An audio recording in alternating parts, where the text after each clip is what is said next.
for not following through with my weekly promises. My first semester of university has been quite stressful, and it's taken me a while to get used to everything. I hope from this point forward, I can get my weekly uploads in, and perhaps even daily as I explore new books. If you have a book suggestion, please leave it in the comments below. The next book I'm hoping to read is the first book in the Witcher series called The Last Wish. Today we will be continuing with The Mortal Instruments, Book 1, City of Bones by Cassandra Clare. Chapter 2, Secrets and Lies. The Dark Prince sat astride his black steed, his sable cape flowing behind him. A circlet bound his blonde locks. His handsome face was stone cold with the rage of battle, and his arm looked like an eggplant. Clary muttered to herself in exasperation. The drawing just wasn't working. With a sigh, she tore yet another sheet from her sketchpad, crumpled it up, and tossed it against the orange wall of her bedroom.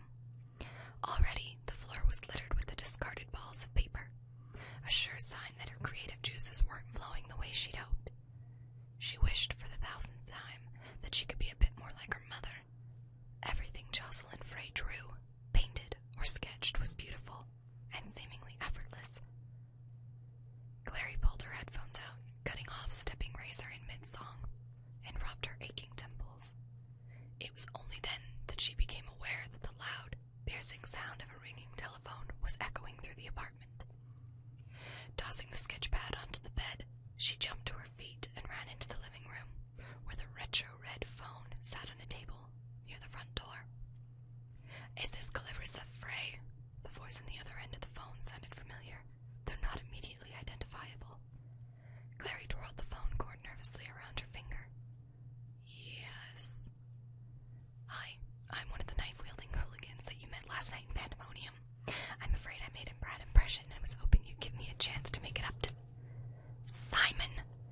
Clary held the phone away from her ear as she cracked up laughing. "That is so not funny." "Sure it is. You just don't see the humor." "Jerk." Clary sighed, leaning up against the wall. "You wouldn't be laughing if you'd been there when I got home last night." "Why not?" "My mom. She wasn't happy that we were late. She freaked out. It was messy." "What? It's not our fault there was traffic," Simon protested. He was the youngest of 2 children and had a finely honed sense of familial injustice. "Yeah, well, she doesn't see it that way. I disappointed her. I let her down. I made her worry, blah, blah, blah. I am the bane of her existence," Clary said, mimicking her mother's precise phrasing with only a slight twinge of guilt. "So, are you grounded?" Simon asked, a little too loudly. Clary could hear a low rumble of voices behind him, people talking over each other. "I don't know yet," she said. "My mom went out this morning with Luke, and they're not back yet." "Where are you, anyway?" "Eric's." "Yeah, we just finished up practice." A cymbal clashed behind Simon, and Clary winced. "Eric's doing a poetry reading at Java Jones tonight," Simon went on, naming a coffee shop around the corner from Clary that sometimes had live music at night. "The whole band's going to be there to show their support. Want to come?" "Yeah, all right." Clary paused, tugging on the phone cord anxiously. "Wait, no." "Shut up, guys, will you?" Simon yelled, the faintness of his voice making Clary suspect that he was holding the phone away from his mouth.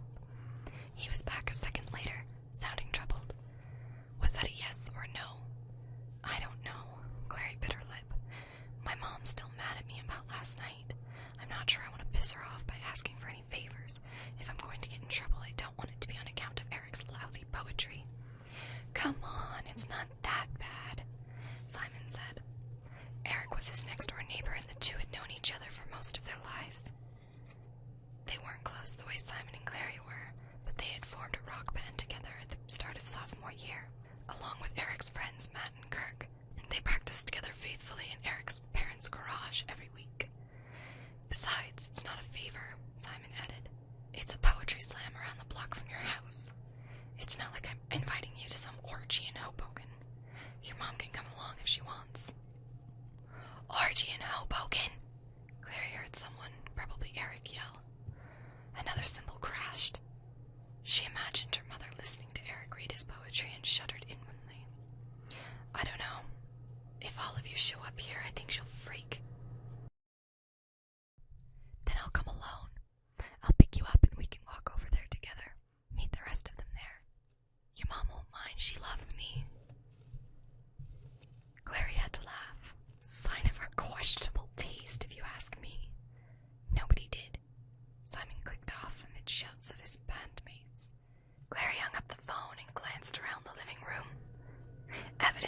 mother's artistic tendencies were everywhere.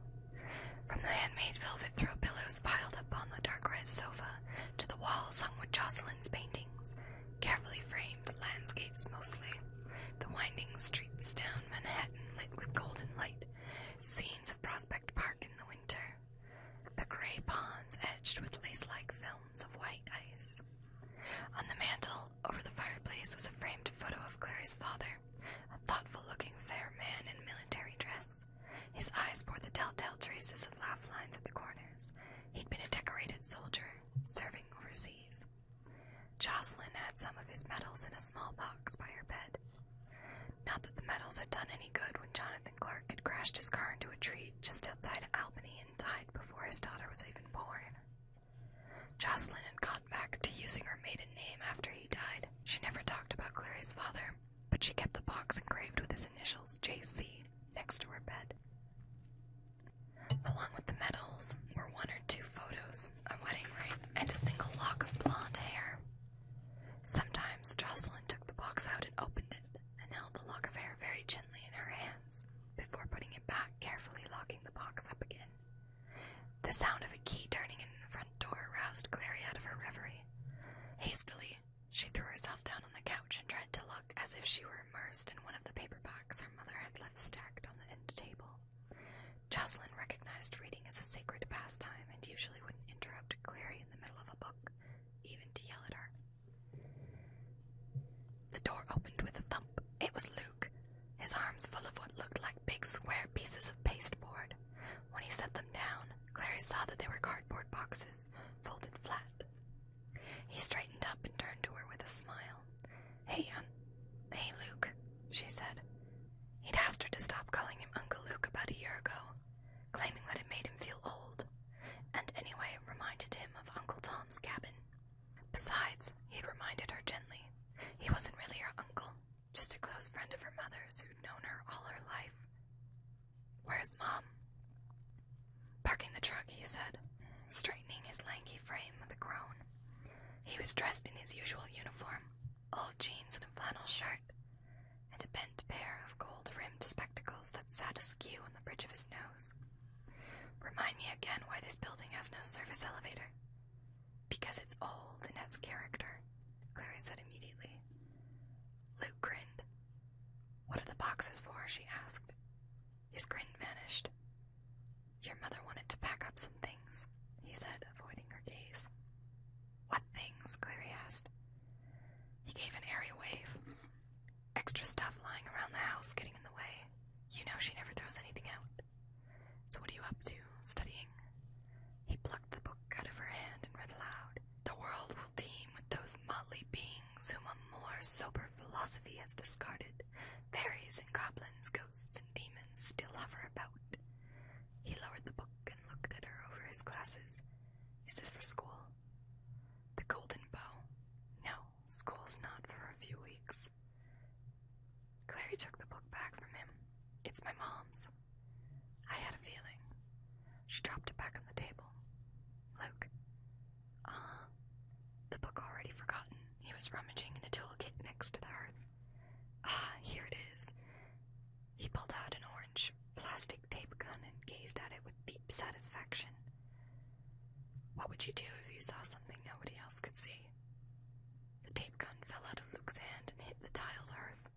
He knelt to pick it up, not looking at her. You mean, if I were the only witness to a crime, that sort of thing? No. I mean, if there were other people around, but you were the only one who could see something, as if it were invisible to everyone but you. He hesitated, still kneeling, the dented tape gun gripped in his hand. I know it sounds crazy, Clary ventured nervously, but... He turned around, his eyes, very blue behind the glasses, rested on her with a look of firm affection. Clary, you're an artist like your mother. That means you see the world in ways that other people don't. It's your gift, to see the beauty and the horror in ordinary things. It doesn't make you crazy, just different. There's nothing wrong with being different. Clary pulled her legs up and rested her chin on her knees. In her mind's eye, she saw the storage room, Isabel's gold whip, the blue-haired boy Jesus' tawny eyes. Beauty and horror. She said, "If my dad had lived, do you think he'd have been an artist too?" Luke looked taken aback. Before he could answer her, the door swung open and Clary's mother stalked into the room, her boot heels clacking on the polished wooden floor. She handed Luke a set of jingling keys and turned to look at her daughter. Jocelyn Frey was a slim, compact woman, her hair a few shades darker than Clary's and twice as long. At the moment, it was twisted up in a dark red knot, stuck through with a graphite pen to hold it in place. She wore paint-spattered overalls with a lavender t-shirt and brown hiking boots whose soles were caked with oil paint.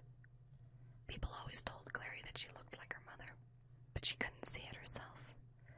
The only thing that was similar about them was their figures.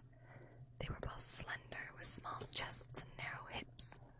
But she knew she wasn't beautiful like her mother is. To be beautiful, you had to be willowy and tall. When you were as short as Clary was, just over 5 feet, you were cute. Not pretty or beautiful, but cute. Throw in carroty hair and a face full of freckles, and she was a Raggedy Ann to her mother's Barbie doll. Jocelyn even had a graceful way of walking that made people turn their heads to watch her go by. Clary, by contrast, was always tripping over her own feet. The only time people turned to watch her go by was when she hurled past them as she fell downstairs. "Thanks for bringing the boxes up," Clary's mother said to Luke, and smiled at him. He didn't return the smile. Clary's stomach did an uneasy flip. Clearly there was something going on.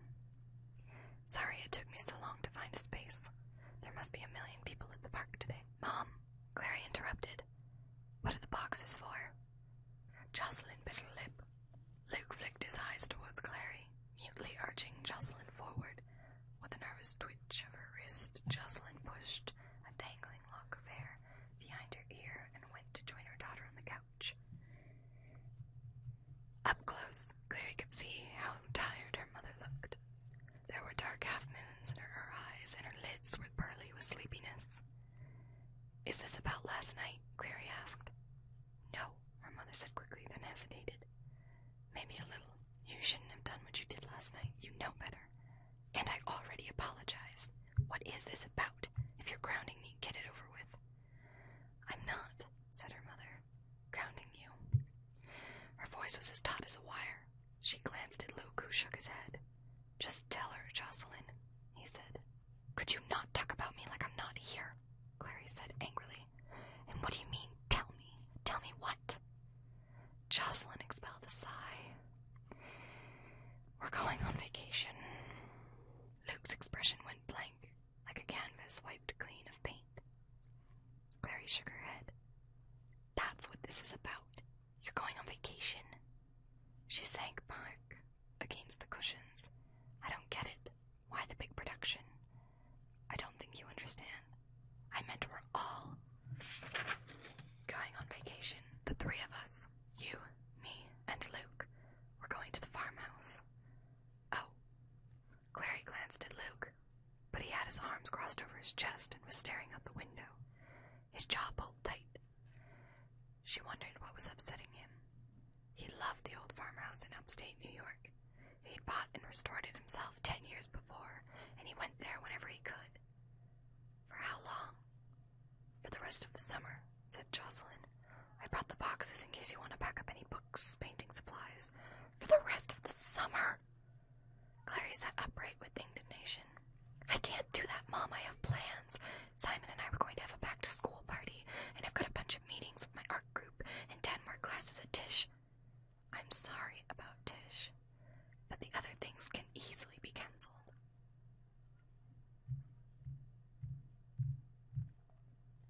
"Simon will understand, and so will your art group."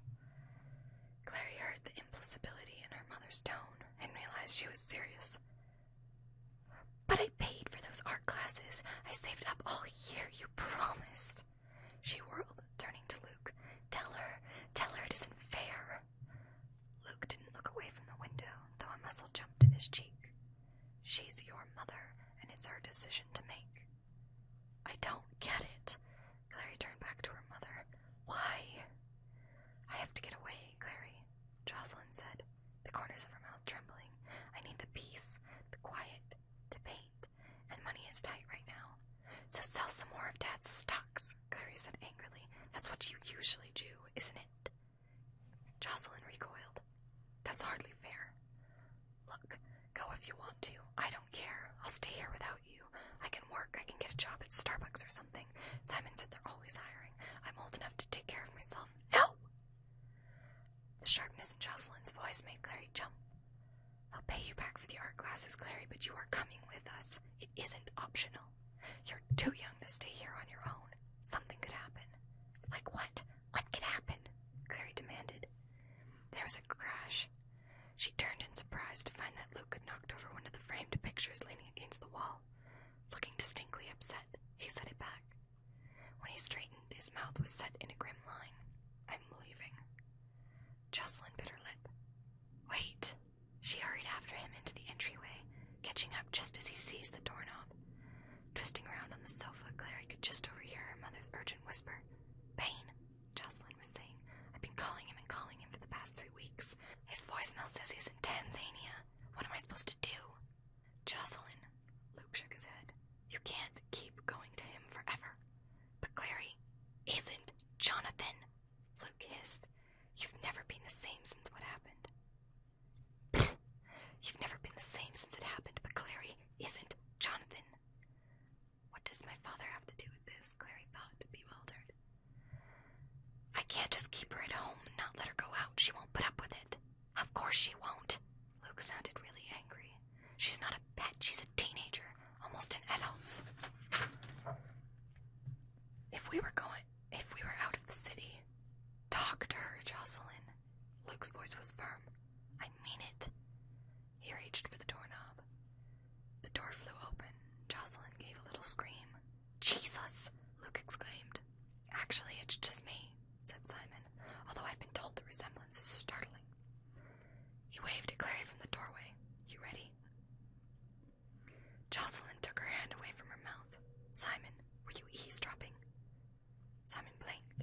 No, I just got here. He looked from Jocelyn's pale face to Luke's grim one. Is something wrong? Should I go? Don't bother, Luke said. I think we're done here. He pushed past Simon, led it down the stairs at a rapid pace.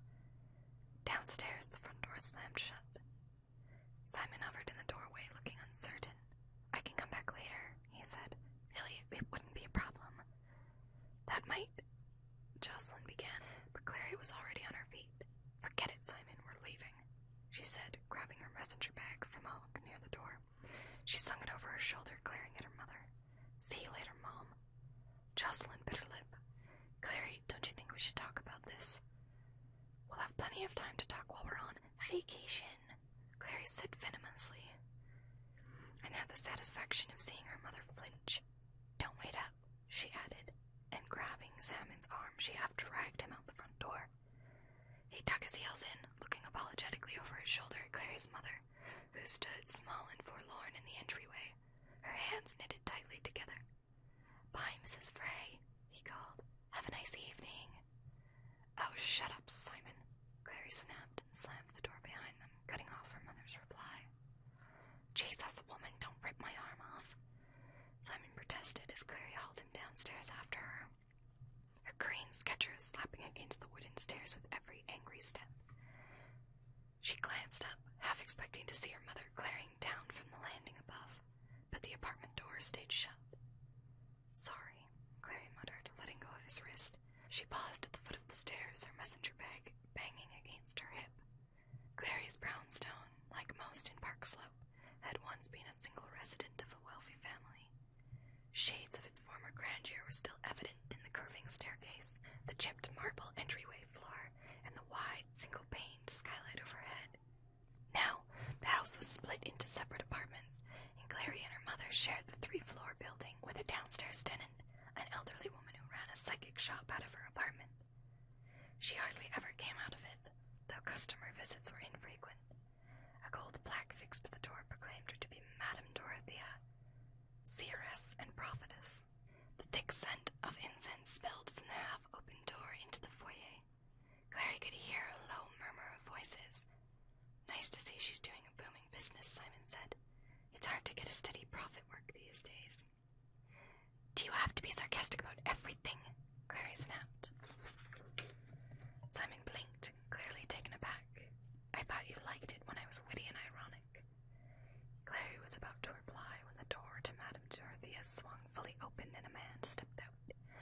was tall with maple syrup-colored skin, golden green eyes like a cat's, and tangled black hair. He grinned at her blindingly, showing sharp white teeth. A wave of dizziness came over her, and the strong sensation that she was going to faint. Simon glanced at her uneasily. "Are you all right? You look like you're going to pass out." "What? No, I'm fine."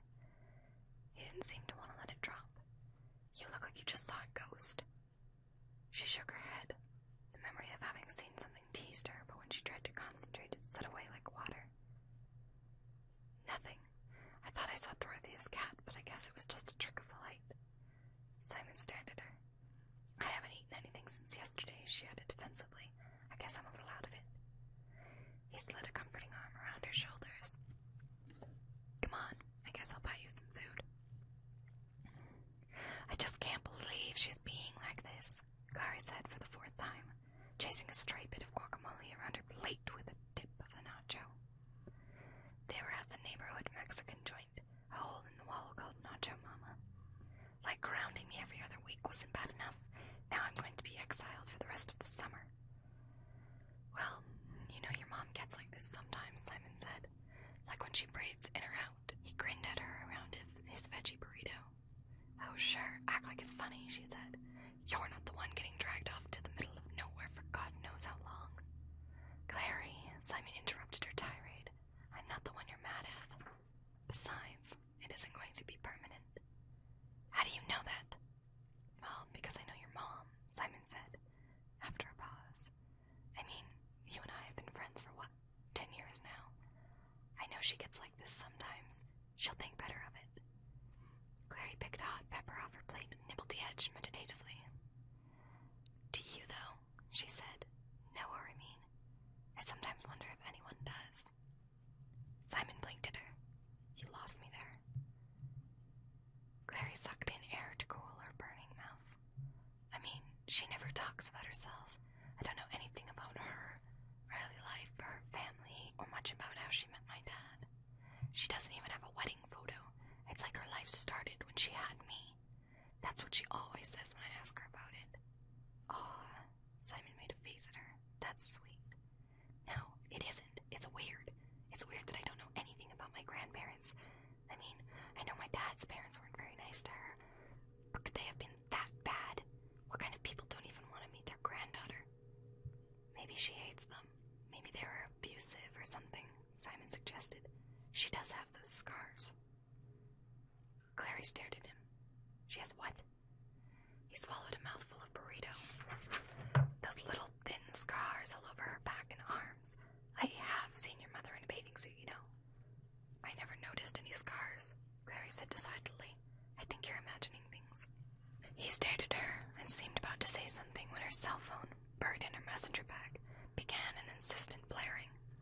Clary fidgeted out, gazing at the number blinking on the screen, and scowled. "It's my mom." "I could tell from the look on your face. You gonna talk to her?"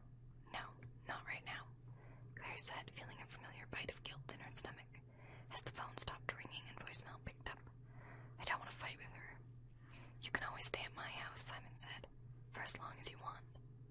"Well, we'll see if she calms down first." Clary punched the voicemail button on her phone. Her mother's voice sounded tense, but she was clearly trying for lightness. "Baby, I'm sorry if I sprang the vacation plan on you.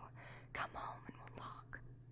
Clary hung the phone up before the message ended, feeling even guiltier and still angrier at the same time. "She wants to talk about it. Do you want to talk to her?" "I don't know." Clary rubbed the back of her hand across her eyes. "Are you still going to the poetry reading?" "I promised I would." Clary stood up, pushing her chair back. "Then I'll go with you. I'll call her when it's over." The strap of her messenger bag slid down her arm. Simon pushed it back up absently, his fingers lingering at the bare skin of her shoulders. The air outside was spongy with moisture, the humidity frizzing Clary's hair and sticking Simon's t-shirt to his back. "So, what's up with the band?" she asked. "Anything new?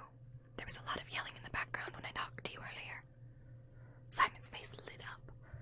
"Things are great," he said. "Matt says he knows someone who could get us a gig at the scrap bar. We're talking about names again, too." "Oh, yeah." Clary had a smile. Simon's band never actually produced any music. Mostly they sat around in Simon's living room fighting about potential names and band logos. She sometimes wondered if any of them could actually play an instrument.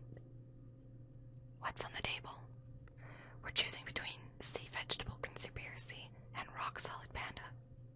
Clary shook her head. They're both terrible. Eric suggested Lawn Chair Crisis. Maybe Eric should stick to gaming. But then we'd have to find a new drummer. Oh, is that what Eric does? I thought he just mooched money off of you and went around telling girls at school that he was in a band in order to impress them. Not at all, Simon said breezily. Eric has turned over a new leaf. He has a girlfriend and they've been going out for 3 months.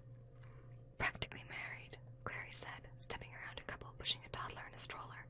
A little girl with yellow plastic clips in her hair who was clutching a pixie doll with gold-streaked sapphire wings.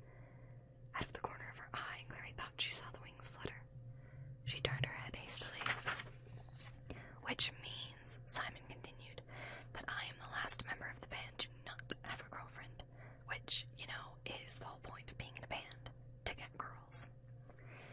I thought it was all about the music. A man with a cane cut across her path, heading for Berkeley Street. She glanced away, afraid that if she looked at anyone for too long, they would sprout wings, extra arms, or long forked tongues like snakes. Who cares if you have a girlfriend anyway? I care, Simon said gloomily. Pretty soon the only people left without a girlfriend will be me and Wendell, the school janitor, and he smells like Windex. At least you know he's available. Simon glared. Not funny, Frey. There's always Sheila the Thong Barbarino, Clary suggested. Clary had sat behind her in math class in 9th grade. Every time Sheila had dropped her pencil, which had been often, Clary had been treated to the sight of Sheila's underwear riding up above the waistband of her super low-rise jeans. That is who Eric's been dating for the past 3 months, Simon said. His advice, meanwhile, was that I ought to just decide which girl in school has the most rockin' bod and ask her out on the first day of classes. Eric is a sexist pig, Clary said, suddenly not wanting to know which girl in school Simon had thought had the most rockin' bod. Maybe you should call the band the Sexist Pigs. It has a ring to it. Simon seemed unfazed. Clary made a face at him, her messenger bag vibrating as her phone blared. She fished it out of the zip pocket. Is it your mom again? He asked. Clary nodded. She could see her mother in her mind's eye, small and alone in the doorway of their apartment, guilt unfurled in her chest. She glanced up at Simon, who was looking at her, his eyes dark with concern. His face was so familiar that she could have traced its lines in her sleep. He thought of the lonely week that stretched ahead without him, and shoved the phone back into her bag. Come on, she said. We're going to be late for the show. Thank you for watching this episode of Caitie Reads, The Mortal Instruments, City of Bones, Chapter 2. I hope you enjoyed. I'll see you next time.